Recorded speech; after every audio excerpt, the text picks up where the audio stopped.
que estão aí a participar desse momento, abrisse a palavra em Mateus capítulo 6. Mateus capítulo 6, verso 25. 25 a 34. Se for possível, nós leremos alguns versículos. Não leremos todos, né? Mateus 6, 25 a 34. Palavra do Senhor para os nossos corações. Vou ler alguns versículos. Por isso vos digo, não andeis ansiosos pela vossa vida, quanto o que haveis de comer ou beber, nem pelo vosso corpo, quanto haveis de vestir. Não é a vida mais do que o alimento, e o corpo mais do que as vestes? Observai as aves dos céus, não semeiam, não colhem, nem ajuntam nos celeiros, contudo, vosso Pai Celeste as sustenta. Porventura não valeis vós muito mais do que as aves? Verso 33, ou melhor, 31. Não vos inquieteis dizendo que comeremos, que beberemos, ou com que nos vestiremos, porque os gentios é que procuram todas essas coisas. Pois vosso Pai Celeste sabe que necessitais de todas elas. Buscai pois em primeiro lugar o seu reino e a sua justiça, e todas estas coisas vos serão acrescentadas. Portanto, não vos inquieteis com o dia de amanhã, pois o amanhã trará os seus cuidados. Basta ao dia o seu próprio mal. Que a palavra do Senhor possa clarear a nossa mente e o nosso coração. Irmãos, estamos numa parte tão importante da palavra de Deus, nesse contexto onde o Senhor Jesus ele esclarece aos seus seguidores, aos seus discípulos, à sua igreja, e é para nós, para a nossa realidade também, sobre algumas verdades da relação do homem com o seu próximo. Isso ele vem trazendo aí no Sermão o Sermão do Monte, começa com as bem-aventuranças, e ele mostra o caráter do reino de Deus. Ele vai falar a respeito bem-aventurados os humildes, os que choram, serão consolados, bem-aventurados os limpos de coração.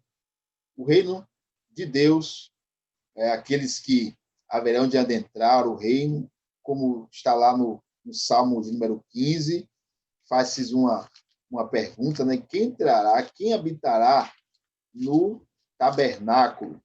O Salmo 15 vai nos dar uma referência a respeito dessa questão. O que vive integridade, o que pratica a justiça, o que não difama com a sua língua. E o Sermão do Monte começa mostrando quem serão. Qual é o caráter daqueles que aqui já começam a mostrar que verdadeiramente a cidadania nossa, ou a cidadania deles, não é uma cidadania terrena. E por isso tem uma postura diferente. Mas para isso, vai mostrar a realidade, para que isso ocorra. O resultado disso é que vai ter uma relação melhor com o próximo. Olha, visto que foi dito, não jurarás falsamente. cumpra rigorosamente seus juramentos, não pague o mal com o mal, mas o mal com o bem, não adulterares, ama teu próximo. Fala da questão da prática das boas obras, de como dar as esmolas. Então, fala da relação do homem com o homem, mas também fala da relação com Deus. Ensina, olha, como vocês devem orar. Quando vocês orarem, orem assim, Pai nosso que estás nos céus. Quando vocês jejuarem, jejuem, mas seja de tal forma que seja em secreto você e Deus, assim também com as vossas orações. Fala dessa relação do homem com os outros, do homem com Deus e consigo mesmo. E nesse momento em que nós lemos, ele vai falar que nós não devemos andar ansiosos, preocupados, não devemos estar extremamente ou exageradamente cuidadosos com a nossa própria vida, como precisamos ter atenção de que questões externas podem influenciar a nossa vida com Deus. Nossa vida com Deus, irmãos, é algo muito especial, é algo único. E ele começa mostrando, olha onde vocês estão colocando seus olhos. Se os olhos forem bons, todo o corpo será luminoso. Olha como estão os vossos corações, vocês querem estar a me servir, querem estar diante de mim, querem me seguir. No entanto, os corações devem estar totalmente restritos, devem estar exclusivamente para mim, devem ser tomados de tal forma da vontade do Senhor, que a paz de Cristo seja o hábito do vosso coração, de vocês. O coração do ser humano tem que estar totalmente no Senhor. Ele fala das preocupações do dia a dia, daquilo que nós trabalhamos, nós labutamos para nos manter de pé.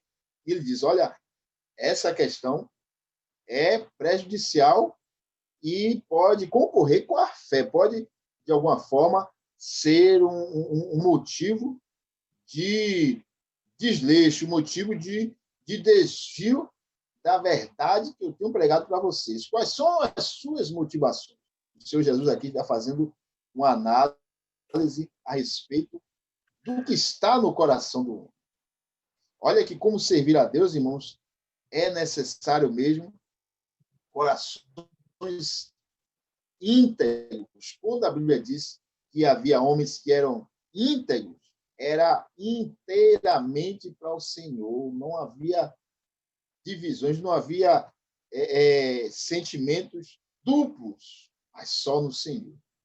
E ele vai dizer, olha, por isso, vocês não podem... Ele está dando continuidade ao texto anterior, à conversa anterior, a um esclarecimento anterior.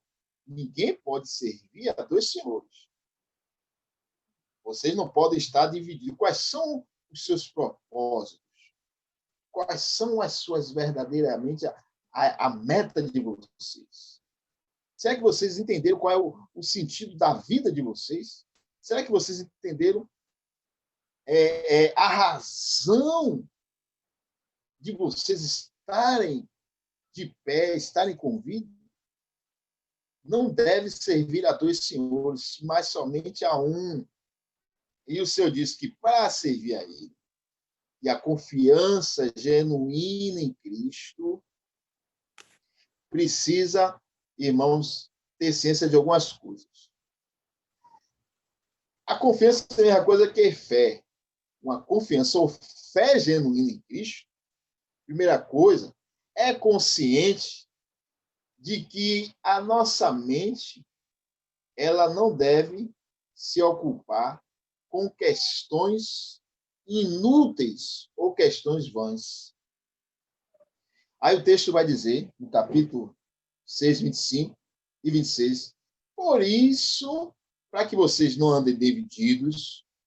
Você pode aborrecer um e amar a outro. Não andeis ansiosos pela vossa vida, quanto à vez de comer ou beber, ou que a vez de vestir. Não é a vossa vida mais do que o alimento, e o corpo mais do que a veste? Ele está falando de não uma ação, mas ele está falando de um sentimento. Ele está falando de algo que está no coração, de pensamentos, de esforços, de planos e projetos. Olha, não andeis ansiosos por coisas vãs pela vossa vida. E aí fala daquilo que é o comum, que é inútil, que é vão, que é a vez de comer, de beber ou de vestir. A nossa mente não pode ficar presa nessas questões que são naturais, que são transitórias. Se você observar, quando diz assim, não andeis ansioso, o original de ansioso aí é distraído. Não andeis distraídos.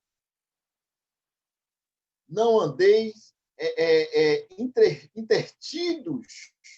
É a mesma coisa. Entreter, distrair, sair da atenção, sair do foco, é o mesmo sentido. E não são coisas importantes, são coisas do dia a dia. Né? A Bíblia vai dizer, o próprio Satanás já falou, né? De um diálogo com o Senhor, olha, pele por pele, o homem, pela sua pele, o homem dá tudo. São preocupações óbvias, são preocupações que são coerentes, são comuns, são lícitas. Mas ele vai dizer o seguinte, olha, não se distraia com essas coisas. Não ocupe a sua mente com isso. Não gaste suas forças mentais com isso. Porque a vez de comer, de vestir, ou que a vez de beber, coisas que diz respeito à manutenção da vida, não se preocupe com isso. Aí ele dá dois exemplos de como isso é inútil. Ele vai dar o significado. Olha, observar as aves dos céus. Não semeiam, não colhem, não ajuntem celeiros. Contudo, o vosso Pai Celeste as sustenta. Se engana quem diz que aqui está mandando, o Senhor está apoiando uma vida ociosa, relaxada. Eu sou de Deus, eu tenho uma fé genuína no Senhor. Não preciso me preocupar com coisa alguma. Ele está dizendo, olha, os animais não é... Os animais eles não trabalham assim, não. Os animais não vêem desta forma, não. Pelo contrário, eles ajuntam antecipadamente, eles trabalham, eles fazem as suas casas, os seus abrigos, eles, por instinto, automaticamente, eles fazem tudo o que é necessário, eles sabem o momento de se resguardar, eles sabem o momento em que o alimento está na disposição, eles sabem o momento de caçar, ele aplica muita força, eles se esforçam por isso, mas os animais eles não se preocupam com amanhã.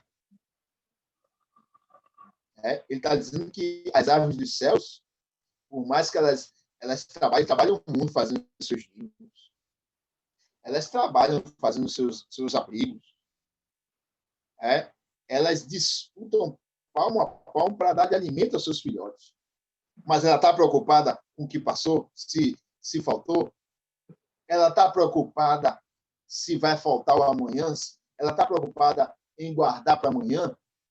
Ela está preocupada com o aumento da produção, com escassez, se vai haver chuva ou não? Se não houver chuva, ela se manda para outro lugar. O Senhor está dizendo, olha, tenha, trabalhe, mas a fé genuína em mim, a fé no Senhor, não ocupa a mente, não se distrai a mente com coisas inúteis. É inútil nós não termos a consciência do Deus como Criador. São questões doutrinárias.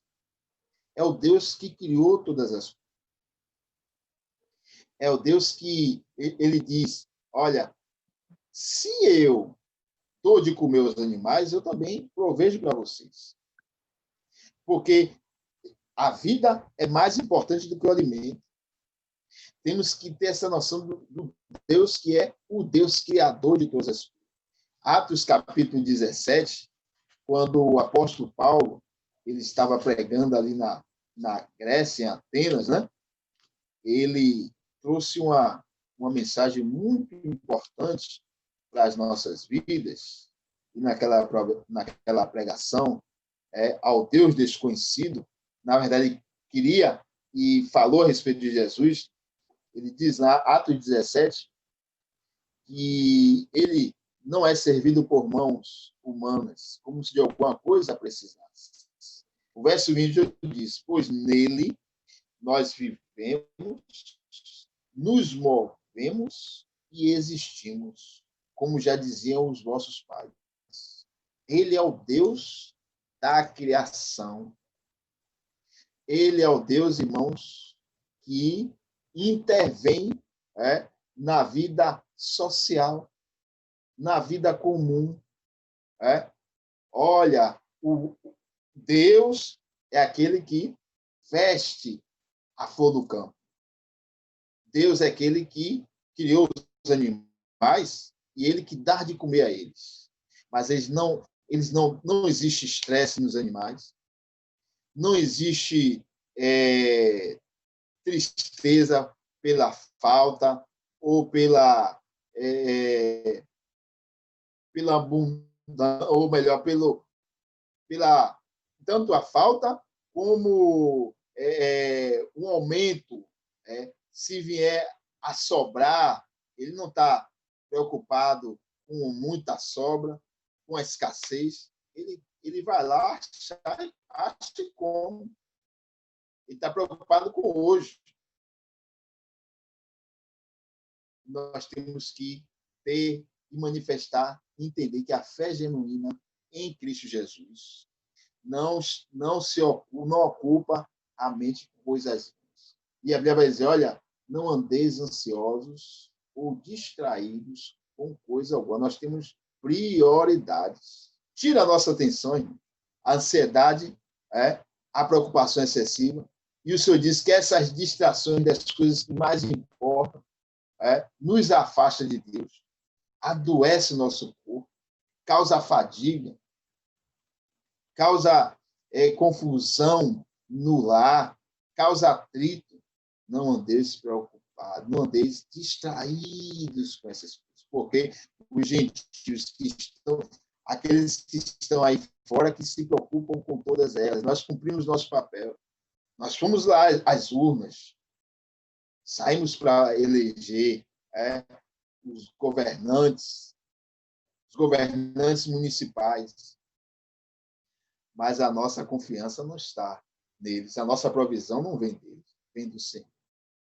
A confiança genuína, irmãos, é mente no Senhor. Pensar nas coisas do alto, nas coisas de cima, onde Ele está sentado. Confiança genuína, irmão, não só pensa, mas entende como se dá a relação paternal com Deus. O texto vai lá dizer, capítulo 6, no verso 27 diante disso. Qual de vós, por ansioso ou distraído que esteja, pode acrescentar um côvado da sua vida? Não pode. Quando, no verso 32 diz, porque os gentios é que procuram todas essas coisas, pois vosso Pai Celeste sabe do que necessitais e de que necessitais de todas elas. A igreja entendeu ou entende a relação paternal com Deus? A fé genuína, ou verdadeira, tem que ter essa compreensão do que significa a relação com Deus. Qual é o nosso relacionamento com Deus? A relação com Deus, irmãos, é uma relação familiar. É uma relação de que o mundo não conhece. O mundo impõe. O mundo distorce. O mundo, em relação a Deus, se irrita, blasfema. Mas nós somos privilegiados porque nós entendemos que a nossa relação com Deus é a relação de pai para filho. Quando Gênesis, capítulo 17, o Senhor faz uma aliança com Abraão, chama a atenção desta realidade. Olha, Abraão, eu sou Deus Todo-Poderoso, anda na minha presença e ser perfeito. O Deus Todo-Poderoso. Então, eu tenho que, a minha relação com Deus é de servo para com o Senhor. Sim, mas não esqueça que o Senhor diz também que nós seremos filho e ele seria o nosso pai. É uma relação de pai para filho. Quando o Senhor chamou lá a atenção em João capítulo 12, veio para os seus não receberam, mas todos, quanto receberam, deu-lhes o poder de ser chamados filhos de Deus.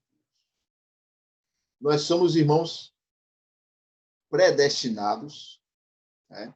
Nós somos chamados, predestinados para filhos de adoção.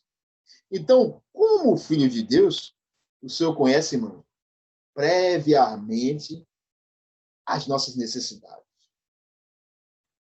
O Senhor sabe previamente quem somos nós.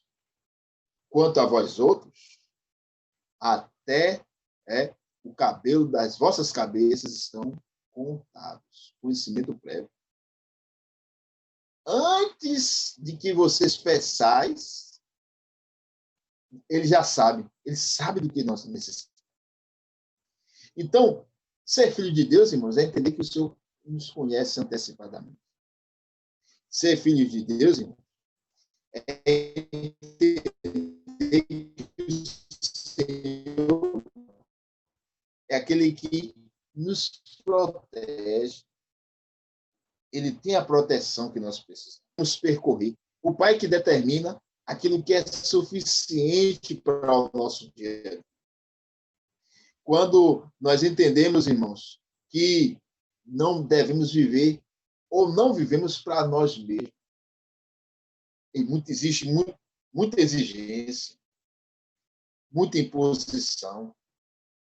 Há um grupo de pessoas no mundo todo se desconhecedor de Deus, mas desconhece a relação paternal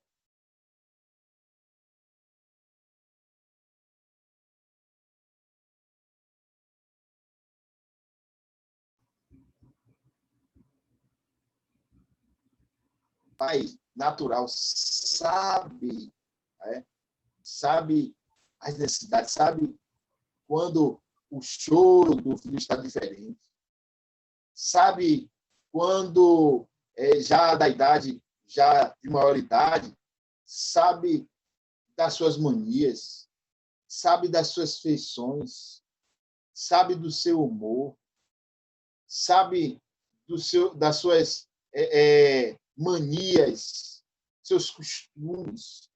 Assim é o Senhor para conosco. Olha, os gentios que ficam preocupados com isso, mas vocês são filhos de Deus. Não entre nessa situação. Não entre nesse ritmo de vida. Preocupados, a mente abarrotada de coisas. E não tem mais diálogo com Deus, não existe mais tempo para ouvir a palavra de Deus. Não tem tempo para testemunhar de Deus, porque a mente está dividida. Se a mente está dividida, ele não vive mais uma relação de dependência de Deus. Vive para si mesmo.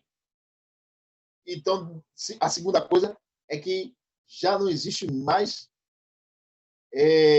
desejo de se relacionar com Deus, de orar a Deus. Pai, não deixe, não deixe que eu caia em tentação.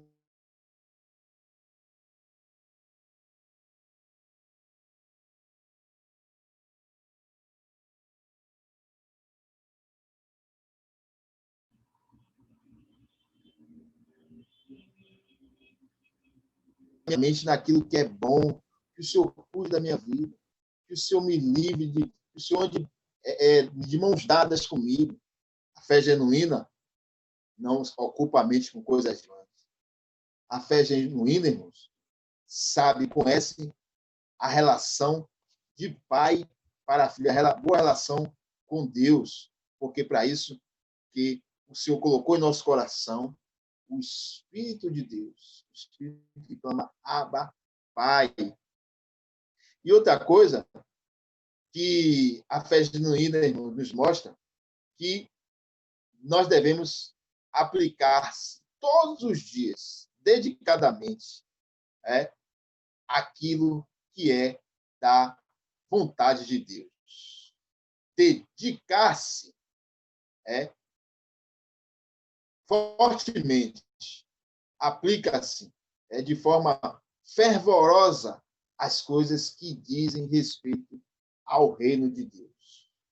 Aí o Senhor diz, olha, antes de tudo, buscai o seu reino e a sua justiça, e as demais coisas vos serão acrescentadas. O Senhor chama a atenção também, irmãos, que a fé genuína aplica-se às coisas de Deus. É focada em Deus. Usa as suas forças. Gasta, ou melhor, gasta e se deixa gastar pela causa de Deus. Busca o reino de Deus e a sua justiça. Vive isso e faz com que outras pessoas possam também viver para a glória de Deus. Mas para que o reino de Deus seja notório, seja na forma de agir na família, seja na educação, seja no trabalho, seja na profissão, seja mesmo na política. Busca o reino de Deus e a sua justiça. A minha forma de ver as pessoas é dessa forma. Os governantes é essa. Qual a visão? Glorifica a Deus? Qual é o grau de intimidade, de temor de Deus? Tem temor? É uma pessoa que busca glorificar a Cristo? Beleza. Se não for, vai ficar pelo caminho. Esse é o papel do cristão. Busca o reino de Deus e a sua... Se esforça. Se bem, irmãos, que o reino de Deus e a justiça de Deus são graças... É aquela chuva que cai sobre a árvore. É aquele sol que incide sobre aquela árvore. Aí eu estava vendo que aquela árvore, ela usufrui do sol e da chuva. Mas eu estava observando em um comentário, em uma determinada leitura, que ninguém imagina a força que aquela árvore, que as suas raízes, que todo o organismo daquela árvore faz para que aquela água possa fluir em toda a parte dela. A comparação, irmãos, da força que a raiz, que o sugar faz da árvore para que ela passe para toda a parte, toda a conjuntura da árvore, é como se fosse alguém subindo a ladeira e carregando baldes d'água, cerca de 300 baldes d'água, subindo de uma hora sequencialmente. A força que se faz. E ninguém sabe a força que aquela árvore faz para sugar a árvore do solo, para trazer para toda a parte dela. Essa visão que o Senhor quer, que o Senhor demonstra para nós. Buscai antes o reino de Deus e a sua justiça. Empreenda a força. Fale para a glória de Deus e para a justiça de Deus. Use as suas mãos para que a glória de Deus e a justiça de Deus possa ser manifesta. Possa trabalhar, pense para que a glória de Deus e a justiça de Deus prevaleçam. E estas outras coisas acontecerão naturalmente, mas se aplique para que o reino de Deus seja expandido. A igreja, nós precisamos esgotar as nossas forças, irmãos, não para nós mesmos, não viver para nós mesmos. O Senhor está dizendo nessa mensagem é isso. Olha, aqueles que vivem, não vivem mais para si. Irmão, nós não vivemos mais para as nossas próprias vontades, os nossos próprios anseios. Quando o Senhor disse que nós devemos negar a si mesmo, é negar coisas mínimas do cotidiano para que o Senhor seja glorificado.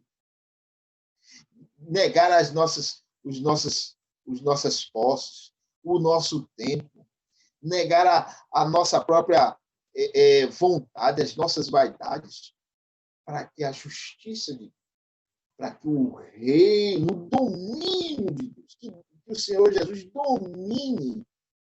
Ele domine no quarto, ele domine na sala, ele domine na cozinha, ele domine a mente dos nossos governantes, que ele domine, irmãos, toda a área, todas as áreas da ciência, todas as áreas, irmãos, da física, todas as atividades humanas, que o Senhor seja, irmãos, o centro de. Essa também é aquela oração que o Senhor nos ensinou, deve estar na nossa vida. O Senhor diz: Pai nosso que estás no céu, santificado seja o teu nome. Venha o teu reino e seja feita a sua vontade. Fé genuína é a fé que não está dividida. Nós não podemos devotar, aplicar nossas forças, buscando nossos próprios interesses, os interesses de Deus. Nós não devemos nos preocupar com coisas pequenas, coisas mínimas que competem ao Deus que é Criador, ao Deus que é o Salvador, é ao Deus que é o Deus que governa todas as coisas.